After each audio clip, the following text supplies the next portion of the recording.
জনগণ সব শক্তির উৎস বলে জানিয়েছেন জাতীয় পার্টির চেয়ারম্যান জি.এম. কাদের। সোমবার বনানী কার্যালয়ে দলের নেতা কর্মীদের সঙ্গে দেখা করে দেশের মানুষকে ঈদ শুভেচ্ছা জানান তিনি। ঈদ সবার জীবনে সুখ ও শান্তি বয়ে আনবে বলে প্রত্যাশা করেন। বলেন, দেশে যে দুর্যোগ চলছে তা থেকে উত্তরণের জন্য সবাইকে ঐক্যবদ্ধ থাকতে হবে। তাহলে রাজনৈতিক সংকট কাটিয়ে উঠে দেশে স্থিতিশীল পরিস্থিতি ফিরে আসবে।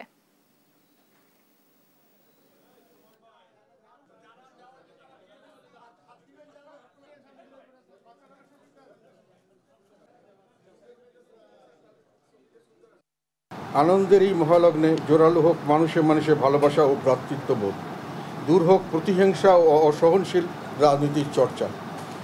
আমরা প্রতিহিংসা এবং অসহনশীল রাজনৈতিক চর্চা এবং যার কারণে আমাদের ভাইয়ে ভাইয়ে ভেদাভেদ, স্বাভাবিকভাবেই সকলেই একজন আরেকজনের উপরে মারমুখী একটা অবস্থানে দাঁড়িয়ে গেছি।